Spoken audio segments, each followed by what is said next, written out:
Good evening, and welcome back to Sleep Bedtime Stories. I'm so glad you're here tonight. Wherever you are right now, whether you're tucked beneath a heavy duvet with the rain tapping softly against your window, or lying in the stillness of a warm, quiet room, I want you to know that this time is yours. This hour belongs to nobody else. The day is done. Whatever it asked of you, whatever it gave you, whatever it took, it's behind you now. You can let it go. So go ahead and make yourself comfortable. Shift into that position that feels just right. Let your shoulders drop a little.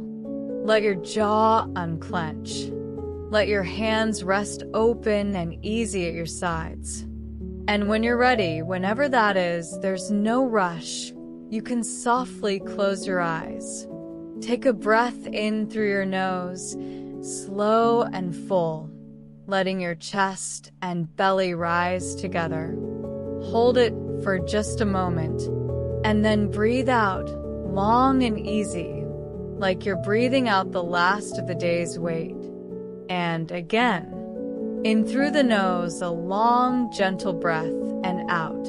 Good. With every breath, you're going a little deeper, a little further away from the noise and the bustle, and a little closer to the warm, quiet place where sleep is waiting for you. Tonight, we're going on a journey together. A long journey, one that stretches back through centuries and civilizations, through mountain ranges and moonlit seas, through ancient forests where the trees grow so tall that their highest branches disappear into the clouds. Tonight, we're going to meet the oldest living creature on the surface of this earth. A being so ancient that it watched the Romans build their roads through Britain. A creature so quiet and so gentle that it has spent the last few hundred years doing its very best not to be found. Tonight, we're going to find the last dragon. Let's begin in the mountains of Wales. North Wales, to be precise, a place of such wild, windswept beauty that even on the brightest summer day there's something in the air that feels ancient. Something that hums beneath the rocks and the heather like a low, steady note held by the earth itself. The mountains here are called Eryri in the Old Welsh tongue, though most people know this place by its English name, Snowdonia. And if you've never been, close your eyes now and try to picture it. A sky so wide and so gray-blue that it seems to press down gently on the peaks below it. Valleys carved by ice that moved across this land 10,000 years ago, slow and inevitable as time itself. Mountain lakes.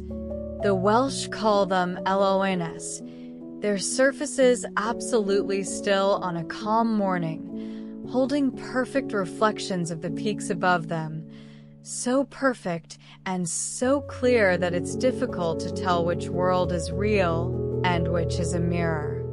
The valleys are green in a way that feels almost too green, the kind of green that you only find in places where the rain visits often and the sun visits kindly. Ancient oak woodland clings to the steep valley sides, trees that are hundreds of years old, their trunks wrapped in thick coats of moss and lichen, their roots knuckling down through the thin soil into the rock beneath. On autumn mornings, mist lies in the valley bottoms like something poured in overnight, soft and white and unhurried, and from above it the mountain peaks rise like islands in a pale sea. And in the very heart of this landscape, hidden in the folds of a particular valley, overlooking a particular lake, unreachable by any road, there is a rocky, wooded hill. The Welsh call it Dinas Emrys. It rises about 76 meters above the floor of the Glassland River Valley, and at its summit, half hidden by oak trees and bracken and the rubble of very old stone walls, there is the ruin of a fort that has stood in various forms since the Iron Age, built and rebuilt and slowly reclaimed by the earth over the course of 3,000 years. The river Glassland moves through the valley below it in long, unhurried curves, and the lake, Ellan Dinas, sits at its feet, silver and quiet. This is a place of extraordinary legend. The old stories say that somewhere beneath this hill, two dragons once slept. A red dragon and a white dragon, sealed into an underground pool by the ancient King Lud, who had trapped them there in a cauldron of mead after they had been screaming through the nights of Britain for years, their battle cries, so terrible that they caused crops to fail and cattle to fall sick and women to lose their children. He had trapped them here at Dinas Emrys, at the very center of the island, because some wise counsel told him this was the safest, the most powerful place on earth, a place where even dragons could be contained.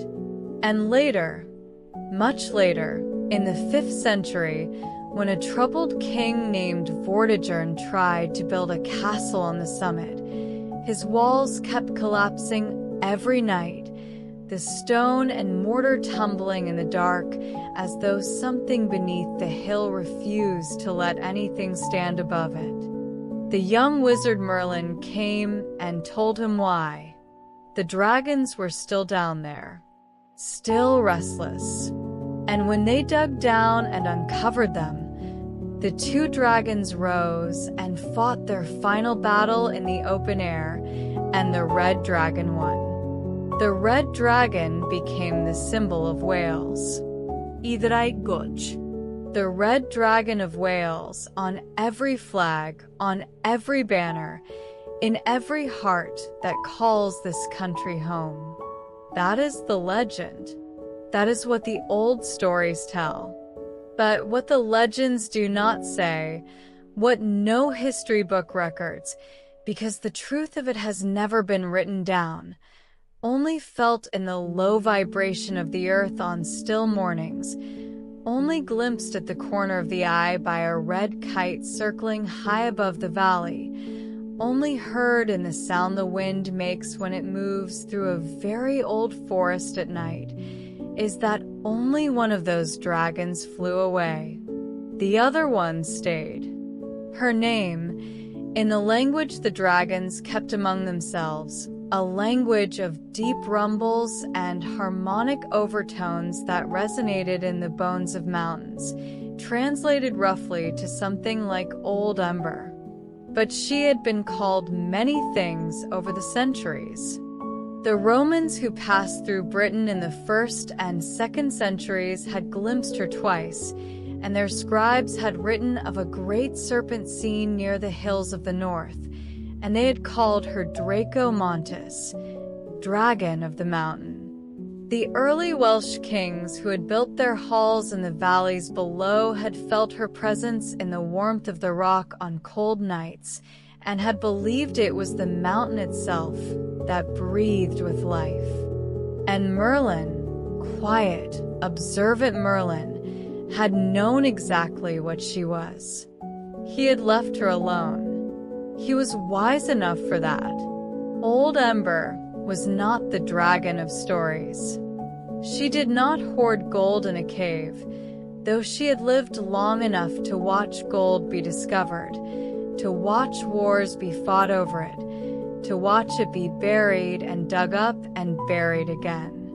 She did not terrorize villages or carry off knights on horseback. She had never, not once in all her long centuries, breathed fire at a human being, though she was capable of it in the way that a great storm is capable of destruction, not out of malice, but simply because that was part of what she was. She had fire the way a river has cold water, naturally, quietly, as a fact of her nature. Old Ember was what you might call, if you were trying to find the right word in any of the languages humans had ever spoken around her, a watcher, a keeper of time, a witness. And she was the last. She had not always been the last. Once there had been many. In her earliest memories so old that they felt more like dreams, soft at the edges and lit from within, she could remember the warmth of other bodies close to hers. Long, scaled forms moving through dark water. The slow percussion of heartbeats that were not her own. She had hatched from her egg in a cavern deep beneath what would eventually become the mountains of Wales, in an age before the mountains had their current shapes, before the glaciers had carved the valleys, before there were humans on this island at all. She had been very small then, small enough to fit in the curve of her mother's coils. Small enough to look up at the cavern ceiling and see the faint bioluminescence of the minerals in the rock and think that she was looking at the night sky. Her mother had been enormous, ancient beyond Old Ember's ability to comprehend. A creature whose scales had gone the color of old copper, green dark and luminous, whose eyes were the precise amber gold of the light that comes through autumn leaves. Her mother had known things about the earth that no human scholar would ever record, because there were no words yet in any human language for what she knew. She understood the slow conversation of tectonic plates, the language of magma, the memory stored in the mineral layers of very old rock. She could feel, from her resting place in the deep cavern, the weight of the ocean pressing on the continental shelf many miles away. She could feel, on certain still days when the deep earth was quiet, the pull of the moon. Old Ember's mother had taught her what she could before the end came. She had taught her how to move through the landscape without being seen, how to keep to the high ridges where the human eye rarely looked, how to fold her wings flat when she rested so that from above she looked like a rocky outcrop on a hillside, how to feel the rhythm of the seasons in her blood and trust what her body told her about when to sleep and when to be awake. She had taught her that water was sacred and that wherever a spring emerged from the earth, something old and good was moving in that place. She had taught her that fire was not a weapon but a voice, and that it should only ever be used as a last resort or as a gift. And she had taught her that dragons were patient, that patience was not simply waiting. Patience was a kind of deep attention. Patience was staying present across centuries the way a tree stays rooted across seasons, always aware, always alive to what was happening around it, finding meaning in very small things. Old Ember had needed that patience. She had lived through the departure of her mother. She had lived through the slow, scattered disappearance of the others. One by one, over centuries and millennia, they had gone. Some had died in conflicts with each other. Some had been hunted. Some had simply grown too old, too tired, and had found a quiet place in the deep earth and sunk down into a sleep from which they never surfaced. She had said farewell to the last of them 840 years ago, on a gray October morning above the sea cliffs of the northern coast, a farewell so quiet and so private that not a single human soul had witnessed it. And then she had been alone, the last. Before we get to the present, before we find Old Ember in her mountain unfold. In the world as it exists today, we must travel back through time. We must follow the long thread of her life backward through the centuries, because to understand her, you need to understand what she has witnessed. And what she has witnessed is nothing less than the whole unfolding of the world as we know it. In the time before the Romans, when the peoples of Britain were the Celtic tribes, the Britons, the Celts of Wales who had become the Welsh, Old Ember was already ancient. She was already several thousand years old by the time the Iron Age was in full swing, and she had watched the transition from the Bronze Age to the Iron Age with the interested observation of someone who has watched every transition that came before it. She had watched the first metal tools with great curiosity. She understood fire, and fire was the heart of metalworking. And so there was a kinship she felt with the smiths she observed, those extraordinary early craftspeople who had figured out that with fire and skill and patience you could take raw ore from the earth and transform it into something precise and purposeful and beautiful. It seemed to her that the smiths understood something true about the world, that transformation was always possible, that heat was a gift as much as a danger, that the right application of fire could change the nature of things. She remembered the Druids, though she preferred not to think about them too directly. They had known she was there, or some of them had known. The wisest of them, the ones who had spent years learning to read the deep language of the natural world, had felt her presence the way you feel the presence of something large and still in the darkness, not seeing it exactly, but knowing.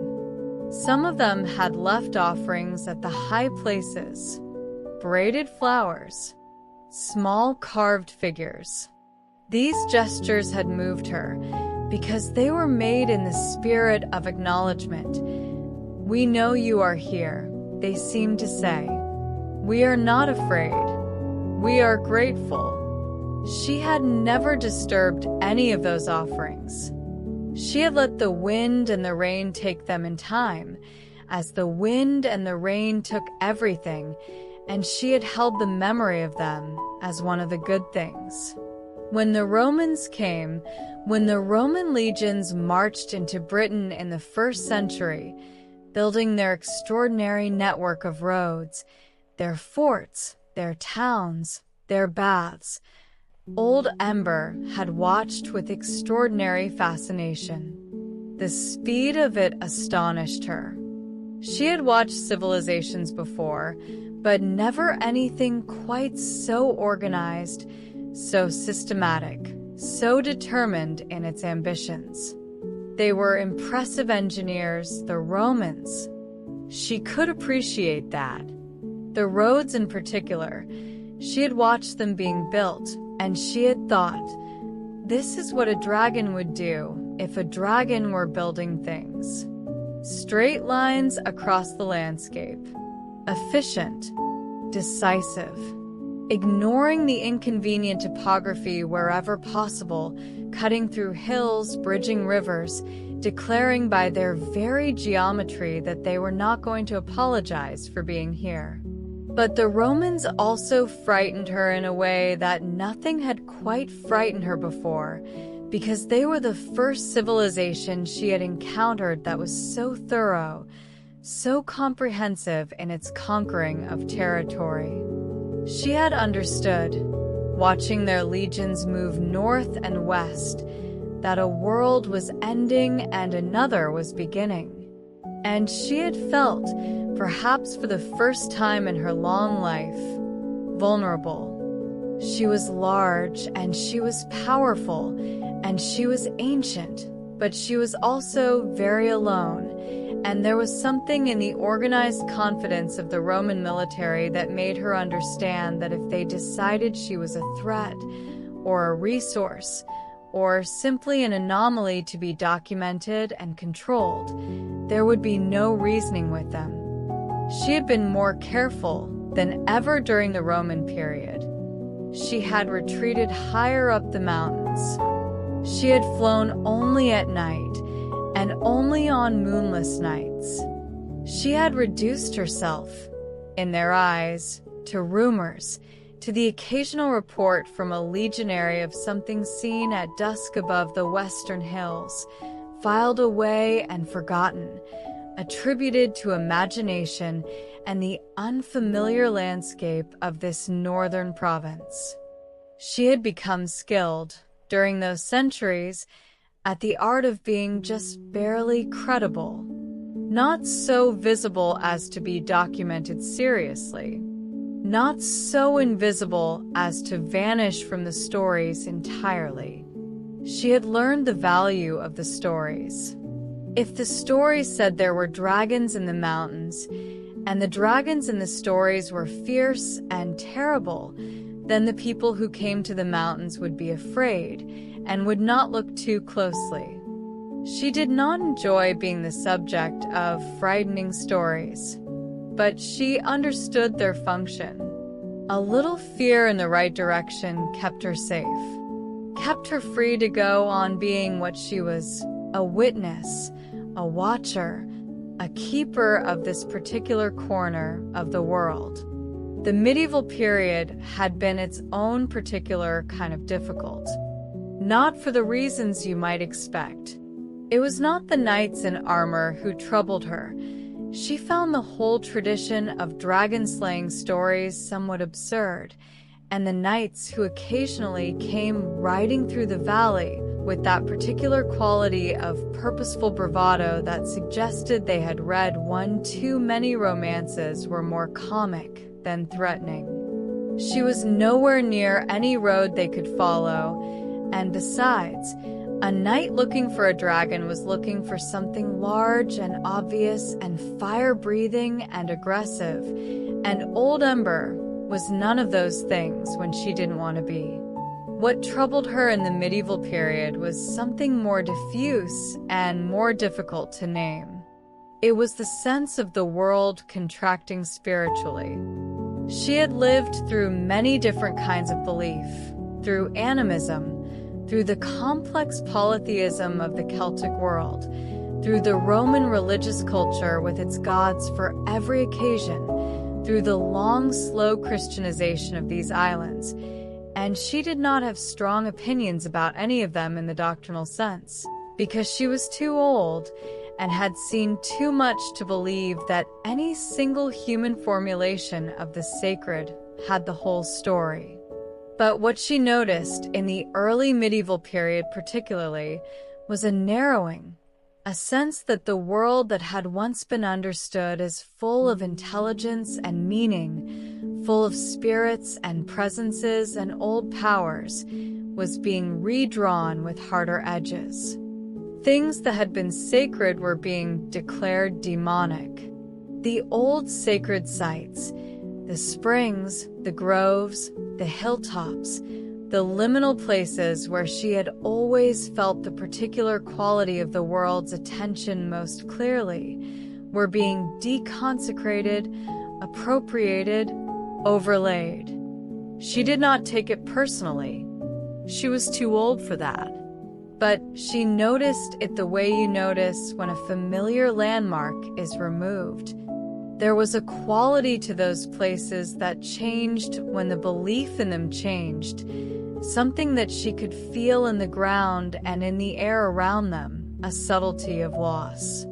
What she had found consoling in those centuries was the persistence of the practical wisdom. However much the official stories changed, the farmers still read the sky and the earth the same way. The healers still knew the same plants. The people who tended their animals and their fields and their families still operated according to a body of accumulated knowledge that was older than any religion, older than any empire, the deep, tested, carried wisdom of how to live in a particular place across many generations. That wisdom lived in the names of the streams and the hills, in the seasonal festivals dressed up in new clothes but carrying their old meaning underneath, in the knowledge of where the good soil was and where the frost gathered and where the river flooded and what the wind from the west meant for tomorrow's weather. She recognized that wisdom. It was the same kind of knowing that she carried in herself, the direct, experiential knowledge of this particular landscape across a long span of time. She felt kinship with it. She felt, in the persistence of that practical, place-rooted intelligence, something worth staying for. There was one moment in the long medieval centuries that she came closer than she had ever come to being seen, truly seen, not glimpsed or rumored, but actually encountered by a human being. She thought about it sometimes, even now, not with anxiety, but with the particular quality of affection one feels for a moment that was both frightening and beautiful. It was winter, a deep Welsh winter, somewhere in the 13th century. The exact year lost to her now, swallowed by the long decades that all blur together after sufficient time has passed. She had come down from the high places because the cold had been exceptional that year, the kind of cold that drove even the fox to the valley bottom and the mountain hare to seek the shelter of the boulder field. She had found a resting place lower than usual, barely above the treeline, on a rocky outcrop half-sheltered by a stand of old oaks whose bare winter branches made a lattice against the gray sky. She had not expected anyone to come up that high in that weather. It was a reasonable assumption. No sensible person was out on the mountain in that cold. But he came. A young man, a boy, really, she thought, though by the standards of the time, he was old enough to be considered an adult. He was perhaps 16 or 17 years old. He was carrying a small bundle of what appeared to be firewood, which suggested he had come up the slope to gather fuel, and he was moving with the efficient, thoughtless confidence of someone who knows a piece of ground very well. He was clearly a local, someone who had grown up in the valley, who had walked these slopes hundreds of times, who was not looking around him because he did not need to look around him. He was looking at his feet on the icy path, and he was almost certainly thinking about warmth and food and getting back down before the light went. He rounded the boulder that hid Old Ember from the path below, and he stopped. She felt his eyes find her a fraction of a second after she heard him stop. She had been watching him for several minutes as he climbed, had seen him coming and calculated in the way she always calculated whether to move or to stay. Moving would have been more conspicuous than staying. She had folded her wings tighter, pressed herself lower against a rock, and done the thing she did best, made herself part of the landscape. In the gray winter light, with her dark scales against dark rock and the bare oak branches above her, she was doing a reasonable impression of a geological feature. But he was sharp-eyed. He was a boy who spent a lot of time outdoors in a landscape that rewarded attention, and his eye caught what his brain took a moment to process. They looked at each other. She did not move. She barely breathed. She let her eyes go soft and still, the way an animal goes still when it is trying to decide whether to run. He did not run either. He stood there with his bundle of firewood in his arms, and she watched his face go through a series of very rapid expressions: fear, certainly, and awe, and a kind of disorientation that was almost comical, the expression of someone whose entire map of reality is being revised at high speed. And then, slowly, something else. Something she had not expected. He put his bundle of firewood down very carefully. Then he bowed. A small, careful bow, the way he might have bowed to a lord or a priest, a gesture of acknowledgement and respect, not of submission. And then he picked his firewood back up, turned around, and walked back down the slope the way he had come. She watched him go until he was out of sight. Then she lay very still for a long time, thinking about what had just happened. The boy had seen her. He had seen her clearly. And his first instinct, after the fear, after the shock, had been courtesy, had been a bow. She had no way of knowing what he had made of it, whether he had told anyone or kept the secret. She had listened carefully in the days and weeks that followed for any change in the way the valley's human inhabitants went about their business near her mountain, and detected nothing.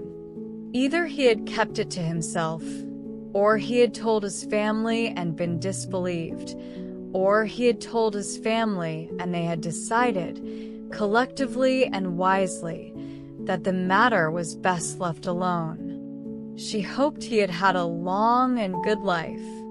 She thought about him occasionally, even now, 800 years later.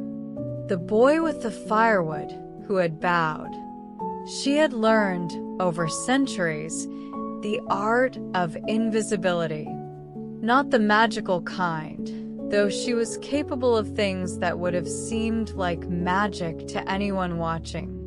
No, the invisibility she had mastered was something subtler and more ancient.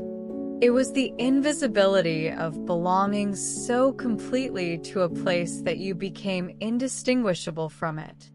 She spent most of her time in the high places. In the winter months, she found a particular fold in the rock on the southern face of one of the highest peaks above the Nant Gwynet Valley, a place where the angle of the rock and the depth of a particular overhanging ledge created a space that was just large enough to curl into and just sheltered enough to keep the worst of the mountain weather at bay. From there, she could see for miles in every direction. She could see the lake below, Elawan Dines, its surface shifting from silver to pewter to the color of old glass depending on the light and the cloud. She could see the lower slopes, green and dense with oak, alive with red kites and peregrine falcons, and the small, quick movements of mountain birds. She could see, on very clear days, the far western coastline and the sea beyond it, and on exceptional mornings at dawn, the faintest suggestion of the mountains of Ireland rising above the horizon like something half-remembered. She was large, but less large than the old stories might have suggested. She was perhaps the length of 5 or 6 of the modern passenger trains that she had watched being introduced in the 19th century with a kind of tired amusement. Her wingspan was considerably wider than her body was long, great membranous wings that she kept folded tight against her sides when she rested, and which, when fully extended, caught the mountain thermals with a physics and a grace that would have taken any aeronautical engineer's breath away. Her scales were the color that people sometimes call mahogany, a deep red-brown that darkened to almost black at her spine and lightened to something approaching amber at her belly, and in certain kinds of light, usually the very early morning light or the last light of a winter afternoon, the scales caught the sun and threw back a deep copper-red warmth that, over the centuries, had inspired more than a few startled shepherds to briefly and wildly believe that the hillside was on fire. Her eyes were the color of the lake below her on a gray day, that deep, changing, watchful gray-green that could shift to gold in direct sunlight. And they were large, very large, and they missed almost nothing. What she saw with those eyes was not quite what a human eye would see in the same place. Her visual range extended further into the spectrum in both directions. She could see frequencies of light that no human could perceive, which meant that the world she inhabited was richer in color and detail than any human being had ever experienced it. The deep ultraviolet frequencies that flowers use to signal to pollinators were, to her, a whole additional layer of pattern and beauty in the landscape. The hillside in summer, to Old Ember's eyes, was not simply green but a complex overlay of signals and markings, the meadow flowers broadcasting their purposes in light frequencies that were invisible to every human who walked among them but entirely legible to her. She had watched this invisible conversation going on for 6,000 years. The communication between the flowering plants and the insects, the extraordinary precision of it, the beauty of a system so old and so perfectly calibrated that it had survived every disruption the world had thrown at it. She could also see into the infrared end of the spectrum with a sensitivity that meant the warm bodies of animals showed against the cooler background of rock and vegetation as clear, detailed shapes even in near total darkness. She could, on a clear dark night, map the entire mountain and everything moving on it purely by the heat signatures of its inhabitants. The fox in the valley was a warm orange shape against the cool blue of the grass. The sheep on the lower slope were a cluster of amber warmth. The occasional human figure, a night hiker caught out by a slower pace than expected, a farmer checking the higher fields by torch, was the most complex and brightest shape of all, a human body radiating its particular heat signature into the dark mountain air. She was aware that humans did not know this about her. The old stories described dragons in terms of fire and size and the capacity for destruction, all things that were true, in the same way that it was true that a thunderstorm contained electricity. But the thunderstorm was not defined by its capacity for destruction.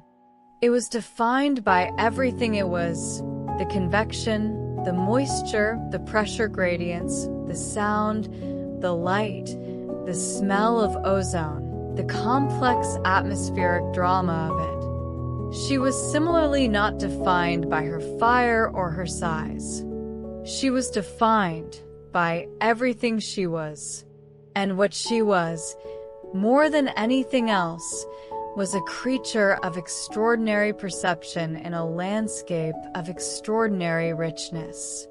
She had, in her centuries of close observation of the natural world around her, developed something that she thought of as a kind of science, though it predated any formal scientific method by several thousand years. She had been conducting, since before human beings had any kind of written record, a continuous longitudinal study of this mountain ecosystem. She knew which bird species had always been here and which had arrived in recent centuries. She knew the population cycles of the mountain hares, the way they peaked and crashed and peaked again in rough 10 to 15-year intervals, driven by the complex dynamics of predator and prey relationships and disease and climate. She knew the tree species that had dominated the valley at different periods of her life. the ancient wildwood that had covered much of the landscape in the early centuries of her memory, the periods of forest clearance, the planting of commercial forests in the 20th century, the recent movements toward a more ecologically sensitive approach to land management. She was, in this sense, the greatest naturalist who had ever lived. No human naturalist had the span of observation she possessed. No field study went back 6,000 years. No data set captured the complexity and the change she had witnessed. She knew things about this landscape that could not be known by any other means, and there was nobody to tell them to. This was the particular loneliness of being the last. Not just the absence of her own kind, not just the silence where there should have been the rumbling harmonics of other dragon voices. It was the knowledge that everything she had accumulated, this extraordinary archive of direct observation, would end with her. That when she was gone, all of it would be gone too, return to the earth in the same way that everything returns to the earth. She found this sad, sometimes, in a quiet and abstract way. She did not dwell on it, but she felt it. She had come, over the centuries, to a kind of peace with the impermanence of her own accumulated knowledge. The mountain would still know what she knew, in its own way. The rock would still carry the record of its own history and its layers and its faults. The water would still move through it in the patterns it had always moved. The plants and animals would still embody in their behavior and their biology the long learning of their evolutionary lineages. The knowledge was in the world, in a sense, even if not in any form that could be directly communicated or accessed. It was there in the way all deep knowledge is there, not as a file to be opened, but as a pattern to be read by whatever attentive being happened to be present and patient enough to read it. She hoped that the attentive beings would keep coming. She had seen in recent decades a quality of attention being paid to this landscape that gave her genuine hope. Scientists studying the upland ecology with careful methodology and long-term commitment, conservation organizations working to restore habitats and bring back species, ordinary people taking photographs and keeping diaries and recording what they observed. They were doing, in their own human way, what she had been doing all her life. They were paying attention. They were being faithful to the place. It was not the same as having been here for 6,000 years, but it was enough. It would have to be enough. And she hoped that it was. She circled on the thermals slowly, easily, barely moving her wings, letting the air do the work while she thought. On mornings when the weather permitted and the human presence in the valley was light, she would do this, spread her great wings, catch the first warm thermals of the day rising up from the heated rock, and fly. Not far. Never far enough to be seen from a road or a village, but up, always up, into the cold, clear air above the peaks, into that particular quality of early morning light that exists nowhere else in the world in quite the same way as it exists above the mountains of North Wales, a light that is at once silvery and golden, at once old and completely new, as though the day is inventing itself afresh even as it remembers every previous day that has ever been. She circled on the thermals slowly, easily, barely moving her wings, letting the air do the work while she thought. Old Ember thought a great deal. The solitude of centuries had given her an interior life of extraordinary richness. She thought about things she had witnessed. She thought about the patterns she had noticed in the behavior of the world and everything in it, human, animal, mineral, meteorological. She thought about time, which she understood differently to the way any human being ever could, because she had so much more of it to work with. She had been born approximately 6,000 years ago, or thereabouts. Precise record-keeping had not been a priority in the earliest centuries, for obvious reasons. 6,000 years. Long enough to have watched the oldest surviving human civilizations rise from village to empire and back again. Long enough to have watched language change so completely that the Latin she had heard the Roman soldiers speaking in the valleys below her as they built their roads would be incomprehensible to the people who lived in those same valleys today. Long enough to have watched the same river change course 3 times, to have watched the same mountain shed entire faces of rock in great slow landslides, to have watched forests grow where there had been bare upland and bare upland spread where there had been forest. She had watched the development of fire with particular interest in the very early centuries, when humans were still learning what fire could do. She had observed their first forges with a kind of collegial recognition. Here was something she understood. She had watched the slow development of writing with absolute fascination. The idea that knowledge could be stored outside the body, that memory could be externalized into marks on clay or papyrus or vellum or paper, struck her as one of the most ingenious things the human mind had ever produced. She herself carried everything she knew inside herself. Centuries of accumulated observation, not written but felt, stored in the complex neural architecture of a brain that had been growing and developing for 6 millennia. What she knew about the world would fill every library that had ever been built, and it would fill them with things that no library currently contained.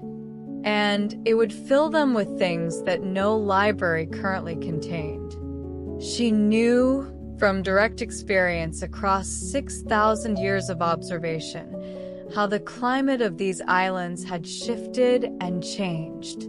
She had felt in her bones the long cold periods and the warm ones.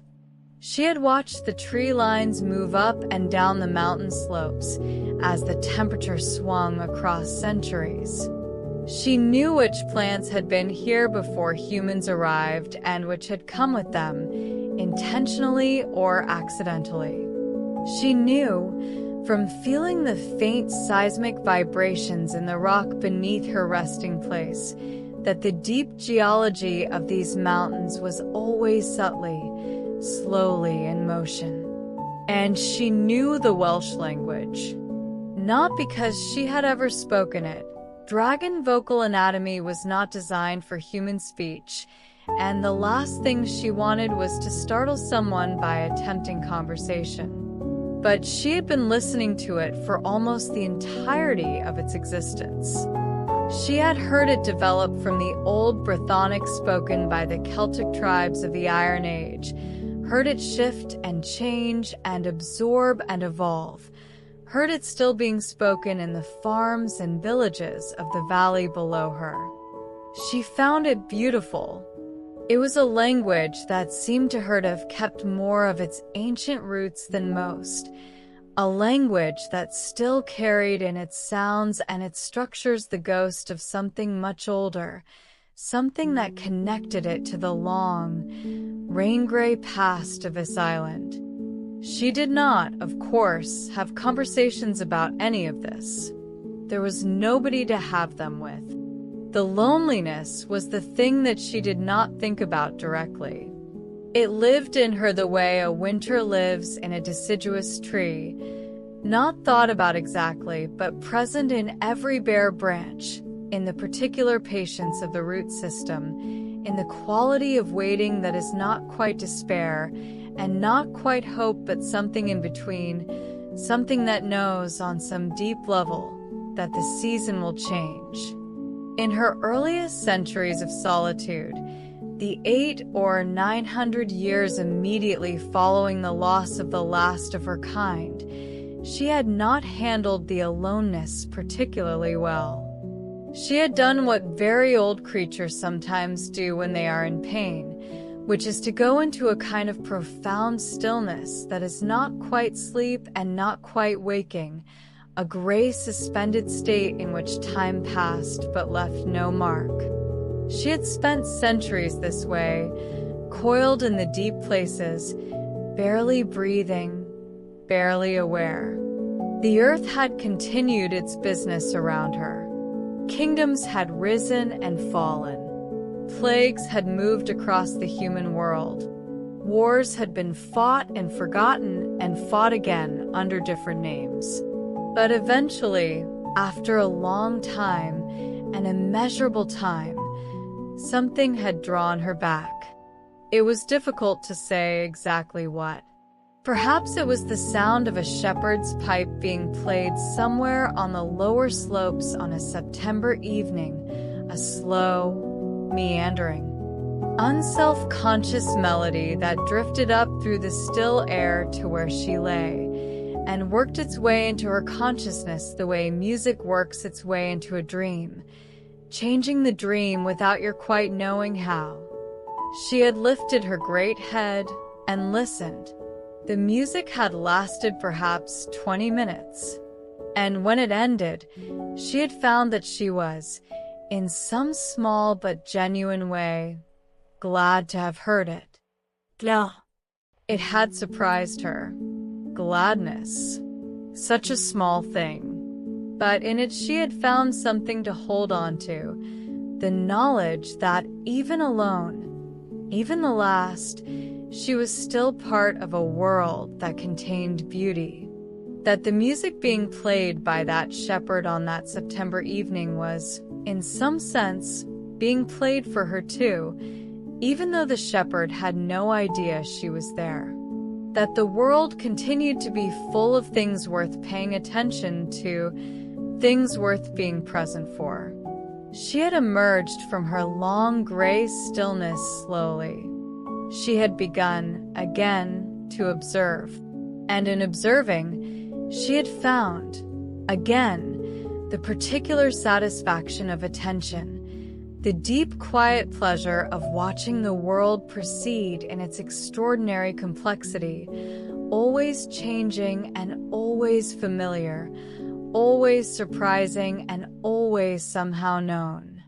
She knew, somewhere deep in the understanding that very old creatures carry in their bones, that she was approaching the final stretch of her own life. Not imminently.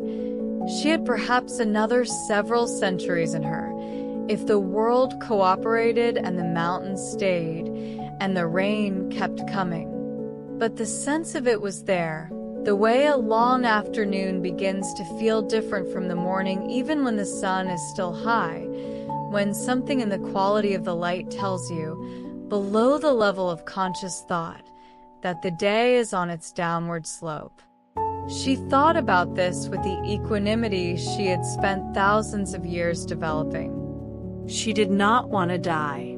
But she also did not dread it in the way that creatures with shorter lives and less experience of time tend to dread it. She had had enough time to understand that endings were not only endings, that they were also completions, and there was a kind of dignity in completion that she had learned to respect. She had seen it in the animals. The old wolf she had watched, centuries ago in the hills above what would become northern England, who had walked away from the pack one winter morning with the particular deliberate quality of a creature who has decided something and had gone alone to a high place and lain down in the heather and not risen again. She had felt, watching from her own high place, that there was nothing terrible in it. There was something, if you let yourself see it, That was almost right. The wolf had lived. The wolf had been fully itself for as long as it was given. But she was not done yet. Not tonight. Tonight she was fully, quietly, extraordinarily alive. She had her routines. Every living creature has routines. It is one of the great constants. The fact that whether you are a field mouse or a blue whale or the last dragon alive on the surface of the earth, you organize your days around certain regularities. They give shape to time. They make the days distinct from one another instead of blurring into one long, undifferentiated stream. Old Ember's morning began early, before the light.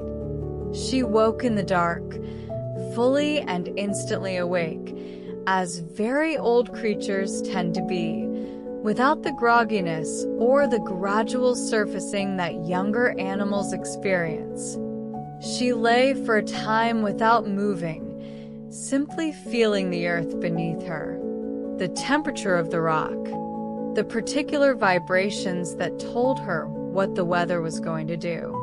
There was a quality to the air pressure on the mornings before rain, a heaviness, a closeness, a sensation that was not quite taste and not quite smell, but something between the two, that she had learned to read as reliably as any barometer. On fine mornings she would stretch. She would extend her wings to their full span, slowly, luxuriously, the way a cat stretches with complete and unapologetic commitment to the act, and feel the cold air move against the membrane, feel the tendons and muscles along the leading edge wake up and come alive. She would lift her head and look around her, taking in the dark shapes of the mountains against the slightly less dark sky, the first faint suggestion of dawn beginning far to the east, as a softening of the darkness rather than any actual light yet. Then she would listen. She was a supreme listener. She could hear things at distances and frequencies that no human ear could access. She could hear the particular way the wind moved through the oak woodland in the valley, a sound that varied subtly with the season, light and sibilant in summer when the leaves were full and green, lower and more complex in autumn when they had weight and color, and in winter a bare skeleton whisper that was somehow the most beautiful of all. She could hear the river, always the river glassland moving through its valley, that particular sound of moving water that is at once constant and never quite the same, that is among the most soothing sounds in the entire world.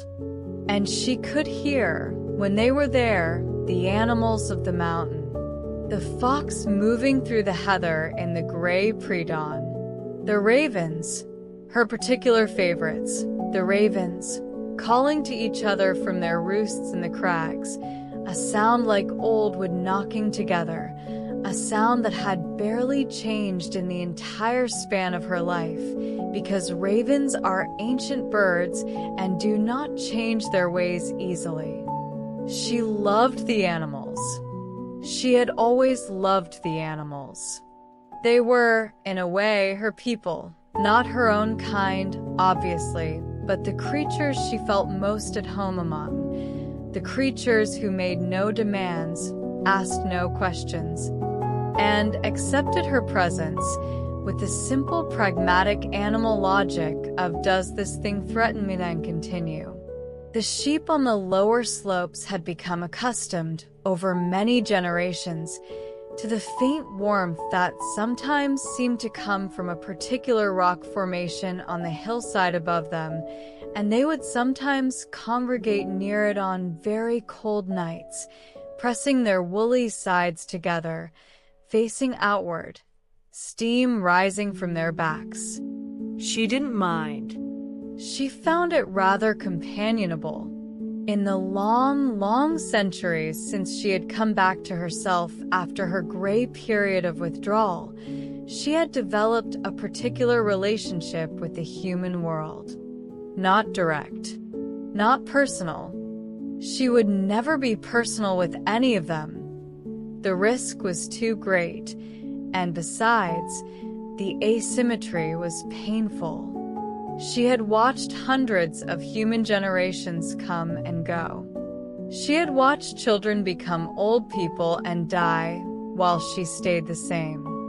She had watched families end and begin. She had watched villages grow into towns and towns grow into cities, and she had watched cities empty and their stones be used to build other things. She understood mortality in the abstract because she had observed so much of it. But understanding it abstractly was different from watching the people she knew die, and she had learned, after the first several centuries, that it was kinder to herself not to know particular people. But she observed them. She observed them with great interest and considerable affection. The farmers who had worked the valley below her for generations. The shepherds who moved their flocks up to the high pastures in summer and back down in autumn. The hikers who had begun arriving in great numbers in the 20th century, their bright waterproof jackets making them visible from miles away on the high ridges, their voices carrying up to her on windless days, voices calling to each other, voices expressing wonder at the view from the summit, voices speaking into small rectangular devices that she had taken many years to understand and that she still found rather extraordinary. She particularly liked watching the walkers who came to Dinah's emeries. But she watched everyone. The farmers who rose before light to feed their animals. The children who walked the lanes to the village school, their voices carrying on still mornings. The elderly people who moved slowly along the lower paths on fine afternoons, stopping often to look at things, at flowers, at the view, at the small careful movements of birds in the hedgerows, with the particular quality of attention that people in their later years often develop, as though time has finally given them permission to look properly at the things that were always there. She loved watching the elderly people most of all. She recognized something in their relationship to time. The way they moved through the world as though each moment was worth acknowledging individually, not rushing past it toward whatever came next. She understood that. She had been living that way for 6,000 years, not because she was wise necessarily, but because she had enough time that she didn't need to rush, and so she had learned the habit of presence that people with less time sometimes had to work very hard to achieve. She thought about the diversity of human cultures that had lived around her mountain over the millennia. She thought about the Celts of the Iron Age, their extraordinary metalwork, their complex oral traditions, their deep relationship with the landscape. She thought about the Romans, with their roads and their engineering and their remarkable administrative confidence. She thought about the early Welsh kingdoms, the time of the princes, the time of Llywelyn, of Owain Glyndwr, of the long struggle for survival against the forces of conquest. She thought about how many times she had seen the people of this valley, these mountains, this language, face the possibility of being erased, and how many times they had survived it, not just survived it, but carried their culture forward with extraordinary tenacity and care. The Welsh language. She had been listening to it for as long as it had existed. She had heard it emerge from the old Brythonic of the Celtic tribes, had heard it develop its distinctive music, that particular quality of Welsh that makes it sound, to ears accustomed to English, like something being said in a constant state of gentle rising and falling, like music that never quite resolves. She had heard it under pressure, in the centuries when it was suppressed and diminished, and its speakers told that it was backward or primitive or insufficient for the modern world. She had heard it persist anyway, as the river persists around the obstacle that redirects but cannot stop it. She had heard it in the schools that had finally, after centuries of struggle, been permitted to teach through it again.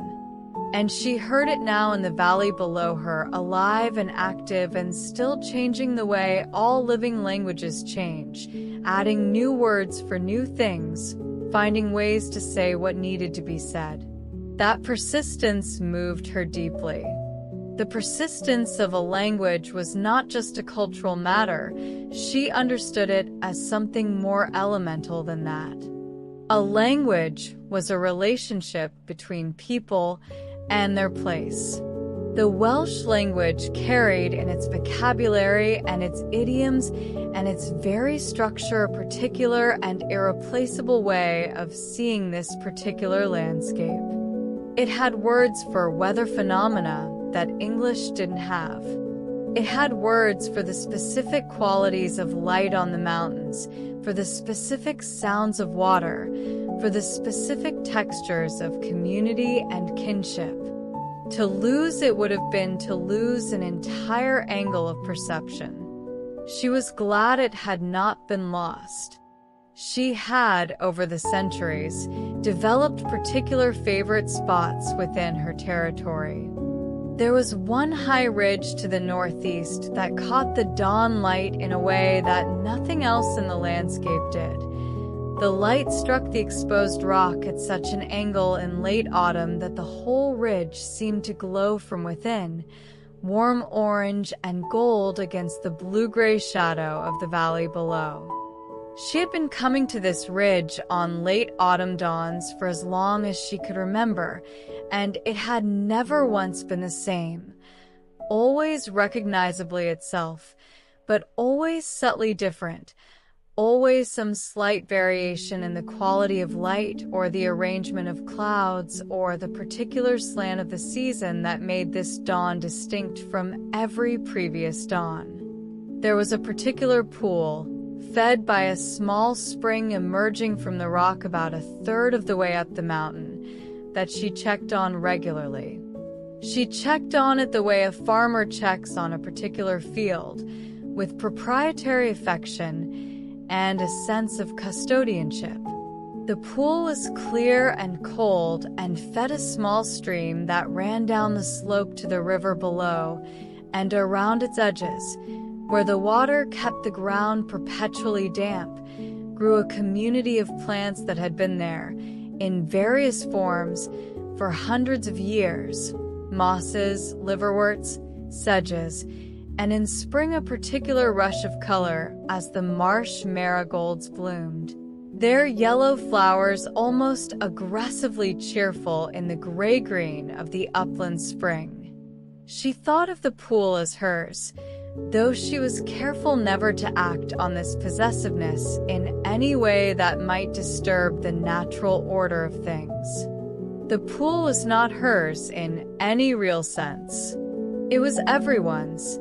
The red kite that sometimes drank from it, the mountain hares that used it as a landmark, the hikers who occasionally found it by accident and stopped to rest on its banks and eat their sandwiches. She was the only one who paid it consistent attention across centuries. But that was not the same as ownership. That was guardianship. And guardianship, she had come to understand, was not about control. It was about faithfulness. She had been faithful to this place for 6,000 years. That felt like the right word. Faithful. She had stayed when everything changed. She had stayed when her kind disappeared one by one. She had stayed through the ice and the thaw and the Roman roads and the medieval kings and the Industrial Revolution and the 20th century and everything that came after. She had stayed because this particular valley, this particular mountain, this particular lake were the place she knew. Were, in the deepest sense available to a creature like her, home. She had no ideology about this. She was not making a statement. She was simply here in the place she had always been, doing what she had always done, because this was her nature, and there was nowhere else she would rather be. Could watch them follow the path through the oak woodland, could see the moment when the waterfall came into view, and they stopped instinctively. The way humans always stop when confronted with falling water, as though it interrupts some deeper frequency in them, and they need a moment to receive it. She watched them climb the rocky final stretch to the summit. She watched them stand at the top and look out over Dinas and the valley, and she watched, with something that she could only have described as quiet satisfaction, the particular stillness that came over people at that moment. The way the effort of the climb seemed to fall away. The way the view did something to them that they hadn't been expecting, opened something up, made them go quiet and a little thoughtful. She had watched that happen on that summit hundreds of thousands of times, across millennia, with people who were wearing all manner of different clothing and carrying all manner of different objects, and it always happened the same way. The view did something to people. It made them, for a moment, larger on the inside than they were on the outside. She understood this. She had been understanding it for 6,000 years. She knew, from the stories she had heard carried up to her on the wind, fragments of conversations, the words of tour guides, the voices of people reading aloud from information boards at the bottom of the trail, that the legend of the two dragons was still told. That Wydre Gach, the red dragon, still flew on the Welsh flag. That people still came to Dinas Emrys specifically to stand on the ancient ground and feel the old stories resonating in the rock beneath their feet. She found this deeply moving. The way a story outlasted every other form of human work, outlasted buildings, outlasted political structures, outlasted the very language it was originally told in. The story of the dragons at Dinas Emrys had been old when Nennius recorded it in the 9th century. It had been adapted by Geoffrey of Monmouth in the 12th century. It had been woven into the Arthurian legend, into the national consciousness of an entire people. It had survived conquest and suppression and the long centuries during which the Welsh language itself had been discouraged and diminished. And still it persisted. Still the dragon flew on the flag. Still children grew up knowing the story of the red dragon and the white dragon and the underground pool. She was the only one who knew the end of that story. She was the only one who knew that when the two dragons rose and fought their final battle in the open sky above Dinas Emrys, and the red dragon prevailed, and the white dragon was gone, she was the only one who knew that the red dragon had not flown away into legend. She had come back to her mountain. She had folded her wings. She had lain down in the fold of the rock above the Nant Gwynedd Valley and watched the centuries go by. She was not a symbol. She was just an old creature, very tired sometimes, very watchful always, trying to make sense of a world that kept changing faster than even she could quite follow. There were things about the modern world that she found genuinely delightful. The aeroplanes were among them. The first time she had seen one, a very early biplane, fragile and improbable looking, rattling through the sky above the mountains sometime in the 19-teens, she had almost broken her first rule of concealment from sheer astonishment. She had risen, involuntarily, from her resting place, and then immediately pressed herself flat again, heart hammering in her chest in a way she hadn't felt in centuries, watching the little machine chug its way across the sky. She had felt, in that moment, something that she could only have described as kinship.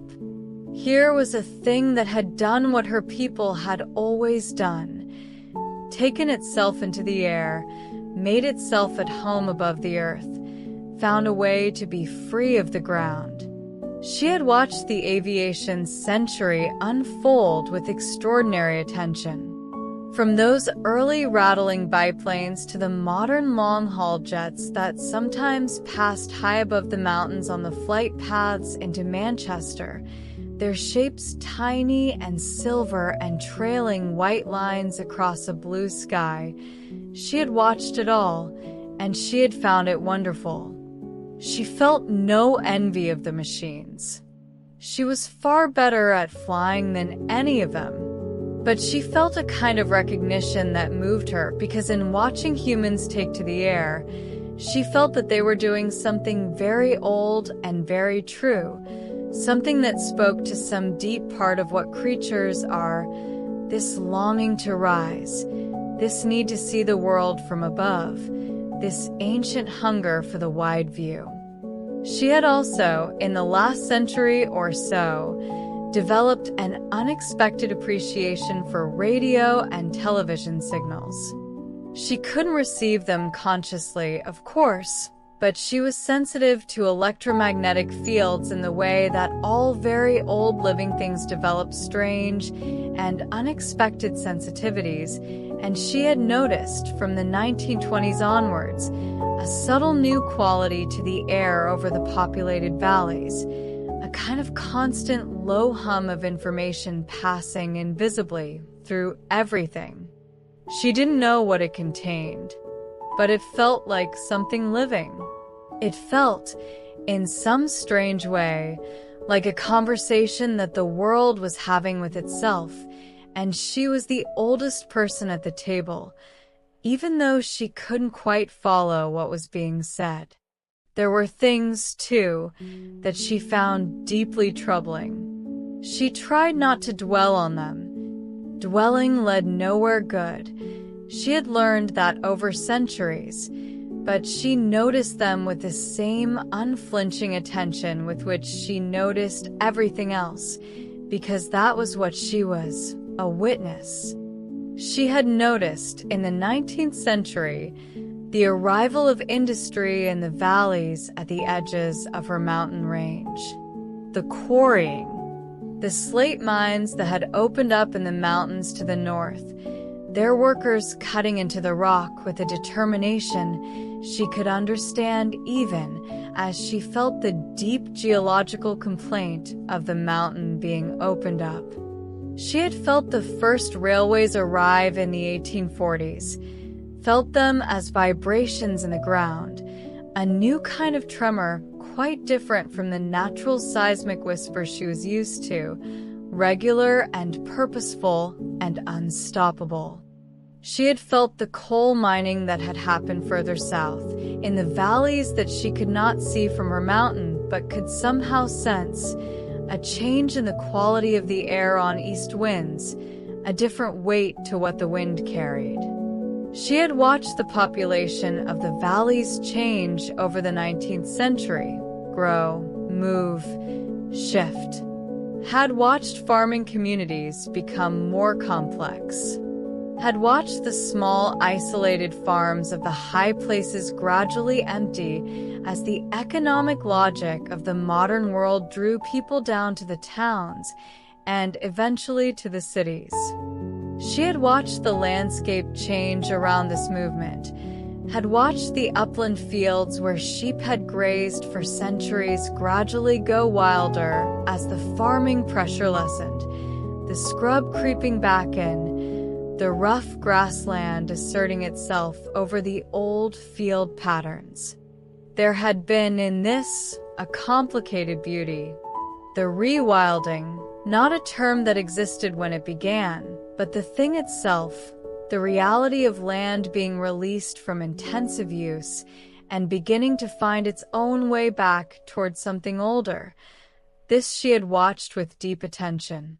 She had seen the red kites return. She had watched their return with extraordinary emotion because the red kites had been here in her earliest memories, circling on the thermals above the valley, their forked tails distinctive even at great height, their cry like something between a whistle and a laugh, and then they had gone, extirpated, hunted, and poisoned out of existence everywhere in Britain except for a few remaining pairs in the heart of Wales. And then, slowly, carefully, with human intention and human effort, they had come back. By the time of the current century, there were hundreds of them in Wales, and she saw them every day. The return of the red kites had done something to her that she found difficult to account for. She had felt, watching them return to the thermals above the valley where she had watched them circle for thousands of years, a kind of joy that was almost physical in its intensity. Not the quiet, steady satisfaction she usually felt in the good things she observed. Something more urgent and more grateful. Something that reminded her in her very old body, in her very old bones, that the world was capable of repair. That was perhaps the most important thing she had learned in 6,000 years. The world was capable of repair. Things were lost, yes. Species, languages, landscapes, forms of knowledge, and ways of life that would never come back exactly as they were. These losses were real, and she did not minimize them. She had seen enough of them to understand their weight. But the world was also always working toward repair. Not consciously, not in the way she was conscious, but the way a wound works toward healing, the way a forest works toward canopy closure after a fire, the way a river works toward equilibrium after a flood. The impulse toward life and renewal was built into everything as deeply as anything else. And sometimes, when human beings paid attention and worked with that impulse rather than against it, extraordinary things came back. She held this knowledge in herself like the fire she carried in her chest, not always visible, not always warm enough to feel from outside, but present, always present, never quite extinguished. She had noticed the change in the weather across her own long lifetime with a specificity that no human record could match, because no human record went back far enough. She had felt the slow creep of warmth in the seasons. She felt it in the rock beneath her, which held heat differently than it had even 3 centuries ago. She felt it in the snow lines, which retreated higher up the mountain each decade, until in very recent years they sometimes barely appeared at all. She felt it in the timing of the plants, the bluebells that came earlier in the year than they once had, the blackberries that ripened sooner. She felt it in the animals, the birds whose migration patterns had shifted, the insects whose ranges had moved north, the late frost that had stopped coming at the old time and come instead at a time when the early blossom was already out and the frost killed it. She had seen changes before. She had seen the climate of these islands shift across centuries in both directions. She knew that the earth was patient in the way that only something very large and very old can be patient. But she also knew, with the certainty of 6,000 years of observation, that what she was witnessing now was different in kind from what she had witnessed before. The speed of it, the everywhereness of it, the feeling it gave her in her very old bones, of something out of balance in a way that had never been out of balance before. She thought about this sometimes on her early morning flights. She thought about the patterns. She thought about what she had seen and what it meant. And she thought, because she was, at her heart, a patient creature and not a despairing one, about what she had also seen in the human world that gave her something other than worry. The young people who came to the mountain with litter bags and carried away the rubbish left by others. The rewilding efforts she had observed in the valley below, the slow return of wildflowers to areas of upland that had been overgrazed. The voices, and there were many of them, she could hear them in the fragments of conversation that reached her on the wind. The voices that were asking the right questions, that were looking at the world with the kind of attention that she had been paying to it for 6,000 years. She found those voices hopeful. She held onto them the way the oak trees on the valley slope held onto the last of the autumn leaves, tight and a little desperate, and absolutely determined not to let go before the time was right.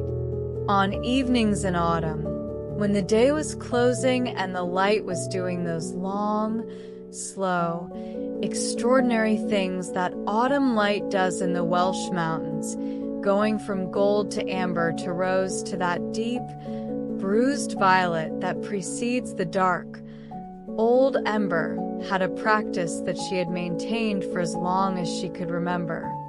But before she settled into it on this particular evening, something happened that was so small and so quiet that a less attentive being might have missed it entirely.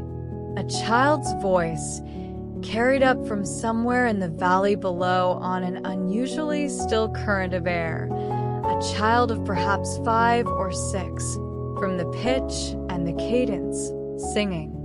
The song was a Welsh nursery rhyme, one that Old Ember knew the tune of because she had been hearing it in various versions for hundreds of years. The words changed with each generation, but the tune was stubbornly persistent, the way all very good tunes are persistent, the way they work their way into the shared memory of a place and stay there because they are simply the right shape for the human mouth and the human heart. The child's voice went in and out of audibility as the air moved, now clear and small and perfectly pitched in the autumn quiet, now swallowed by some fold in the terrain, now returning, a little thread of melody rising from the valley floor to the cold air above the mountain where the old dragon lay. Old Ember had not moved. She was very still, but inside her enormous ancient chest, something that had been still for a long time stirred. It was the simplest possible thing, a child's voice, a simple tune, a few words in Welsh carried on the evening air. And yet she felt it the way she felt the first warmth of spring after a hard winter, all the way through, at the level of something fundamental. She had been a witness for 6,000 years. She had seen empires. She had seen catastrophes. She had seen the kind of suffering that would make the most stoic being in the world weep if they had to hold all of it in their mind at once. She had felt the loneliness of being the last, of outliving everything and everyone who had been her kind. She had felt the particular grief of watching species disappear, of watching languages narrow towards silence, of watching landscapes lose what had made them irreplaceable. And against all of that, held against all of that on the other side of the scale was this: a child singing an old song in the valley below.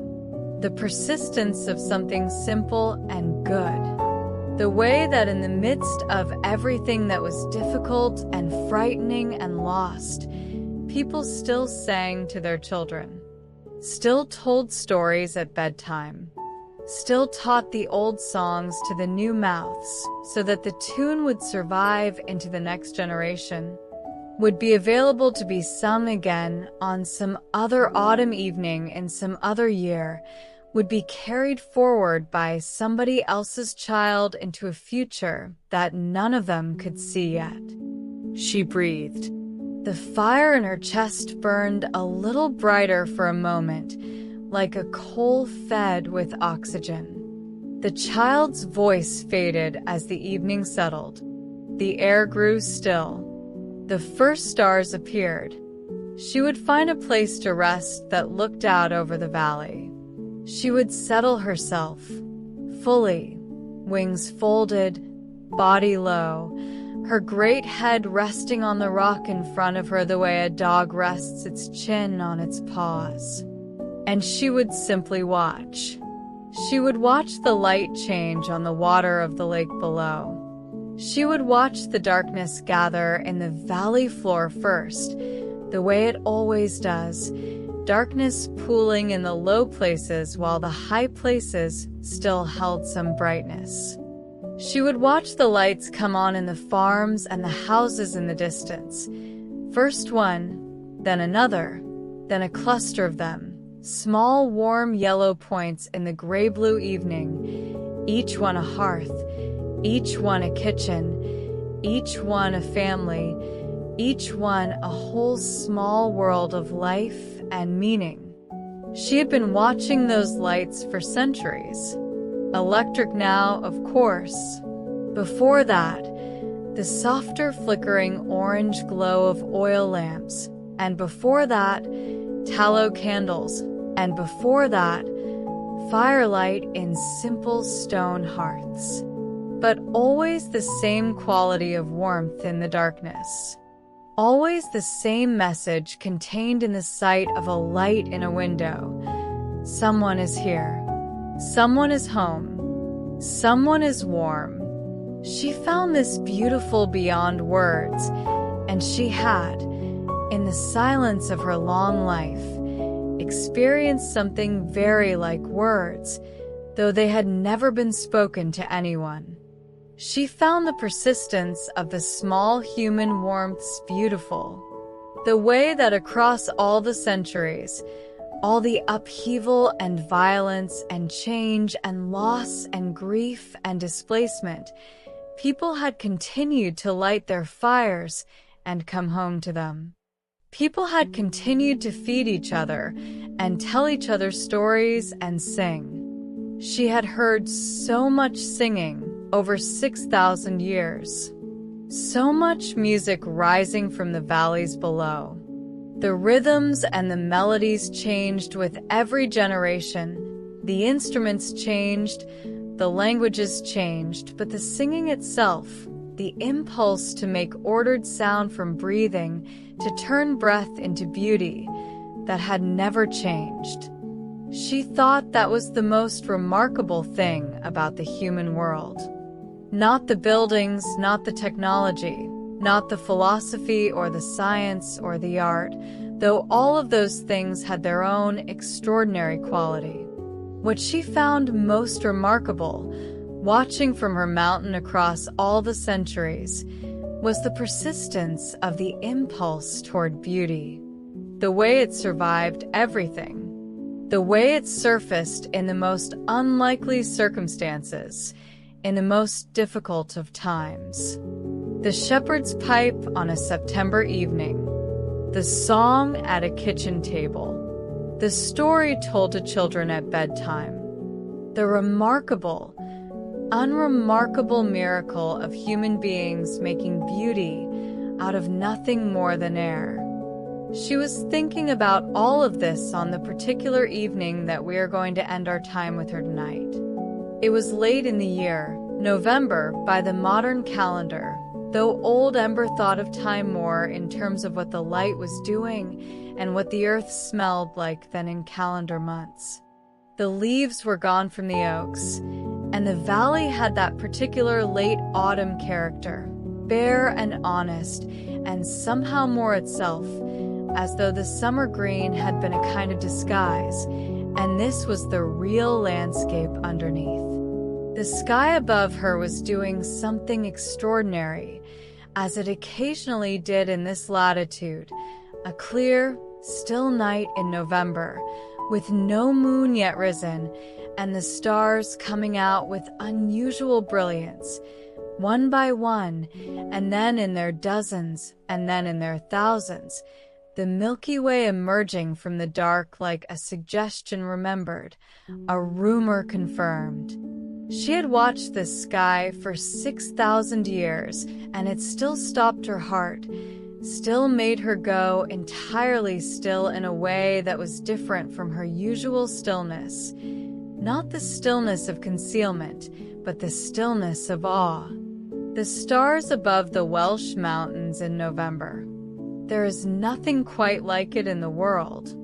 She lay on the rock with her chin resting on her crossed forelegs, and she looked up, and she let the distance work on her the way it always did.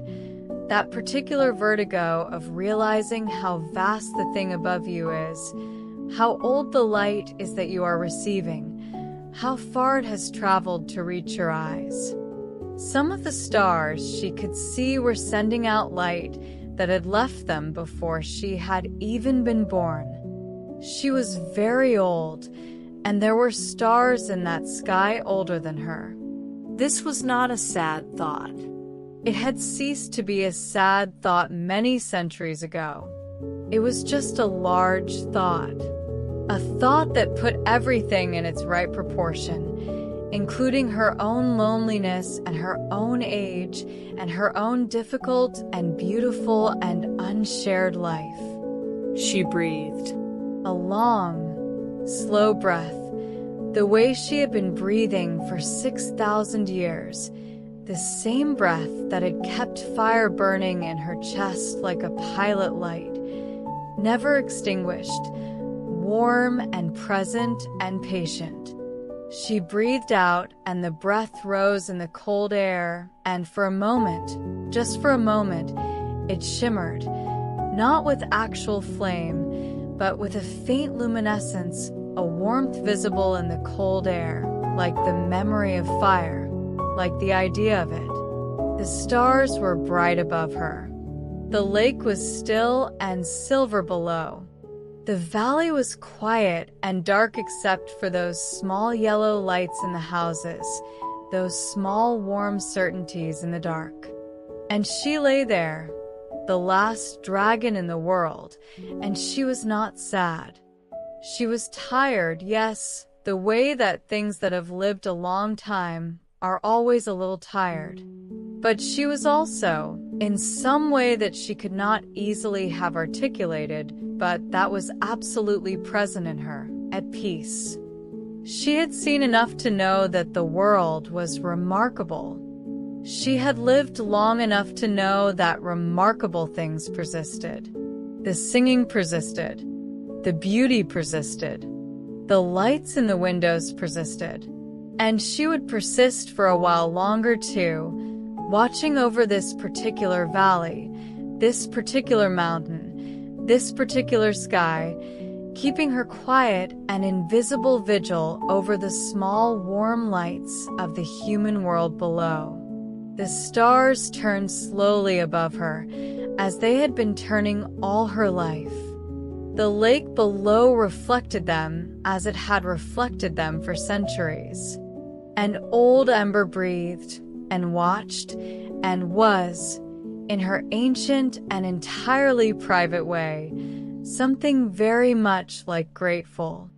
She knew, of course, that she was not unique to the mythology of these islands alone.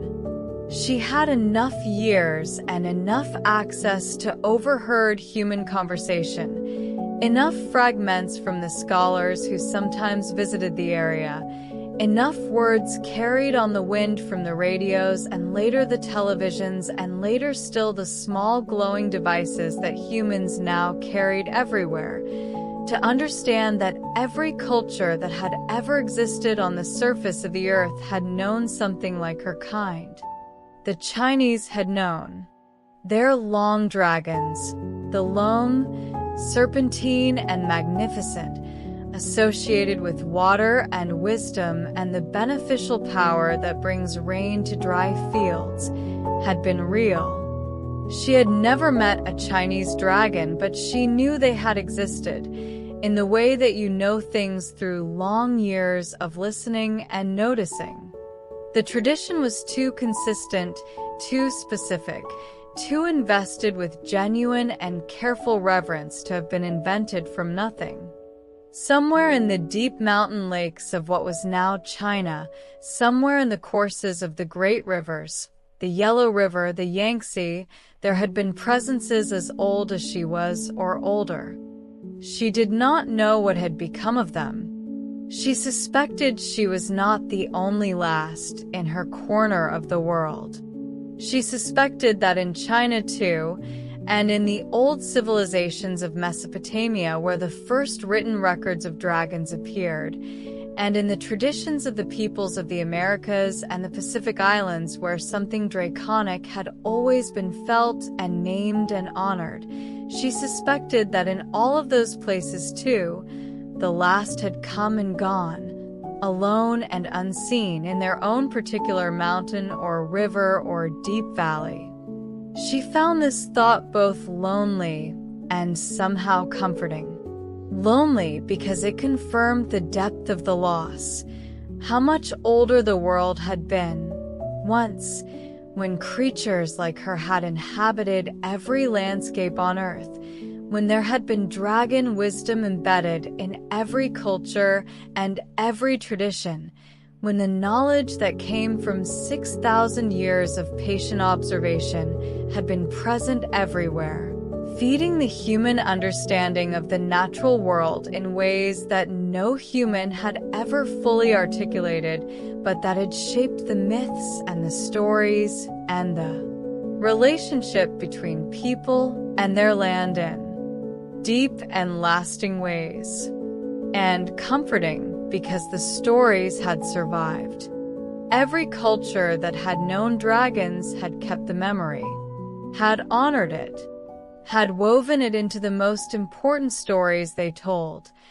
The stories about the nature of wisdom, about the relationship between power and responsibility, about the deep intelligence of the natural world, about the things that were older than human institutions and human ambition, and that would outlast them.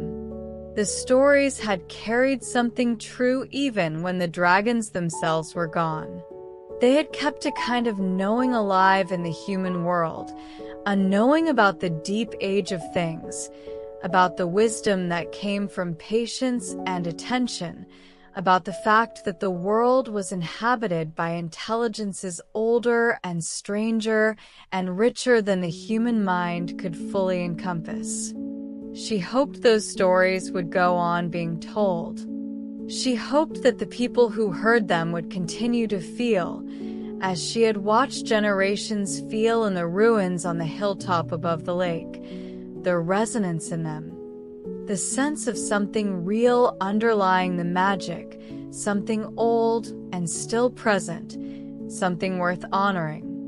The Welsh still flew the red dragon on their flag. Children still grew up knowing the story of Dinah's Emery's, of Merlin and the two sleeping dragons, of the red dragon that had won the ancient battle and become the symbol of a nation's endurance. She was, in a sense, that flag. She was the actual thing that the symbol pointed toward. She was the last living connection between the story and the truth it encoded.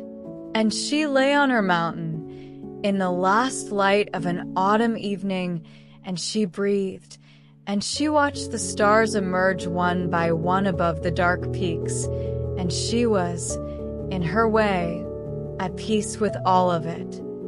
She would watch the valley settle into full night. She would watch the lights in the farmhouses and the cottages below burn steadily in the dark. She would listen to the river and the wind and the owls beginning their night calls in the oak woodland on the lower slopes. She would feel the rock beneath her, warm with the stored heat of the day, cooling slowly toward the deep cold of the mountain night. And she would think about nothing in particular and everything in general, with the wandering, unhurried quality of a very old mind that has long since stopped trying to resolve anything and has settled, instead, into simply noticing. And eventually, not soon, because she was not a creature who hurried toward sleep, she would close those great golden gray eyes, and she would let the sounds of the mountain come around her like a blanket, and she would rest. 6,000 years of memory held safely within her, like a library in the deep rock. And the world would go on around her, and the stars would turn above her, and the river would move in the dark below, and everything would be, in the old Welsh phrase that she had been hearing for 1,500 years, yawn, right? Fitting as it should be. Old Ember, the last dragon, breathing in the dark, the mountain breathing with her, the valley sleeping below, the stars above, burning their patient light across a distance so great that it made 6,000 years seem like a single long afternoon. Sleep well, old one. Sleep well. And now, my friend, it's time for you to rest too. You've been on a long journey tonight, a journey 6,000 years deep into the mountain. You've felt the cold, clean air of Snowdonia on your face. You've heard the river moving through the valley below. You've seen the stars above Wales on a November night, more stars than you can count, older than you can imagine. And you felt what Old Ember felt looking at them, that gentle, grounding, deeply quieting sense of scale. You are part of something very large and very old. This world that you live in has been here for a long, long time. The mountains that you may never climb have been watching over their valleys for 10,000 years. The rivers that run through countries you have never visited have been moving toward the sea since before anyone alive today was born. The stars above your roof tonight have been burning for billions of years, sending their light outward in all directions until some of it reaches you. You are held in the middle of all of that, held safely, held warmly, the way Old Ember is held by her mountain. The world is very large, and you are small within it, and this is not a frightening thing. It is, if you let it be, the most comforting thing in the world. You do not have to carry any of it tonight. The mountain does not need your help to stand. The river does not need your help to flow. The stars will go on burning without anything from you. Think about the lake. LLN Dinas, lying still in the dark below the mountain, reflecting whatever is above it. The stars tonight, perfectly still, the sky and its mirror indistinguishable. You are like that lake right now. You are growing still. The day's activity is settling out of you the way sediment settles through water, drifting gently downward until everything is clear. Your mind, which has been busy and noisy and full all day, is quieting. The thoughts that were urgent are loosening their grip.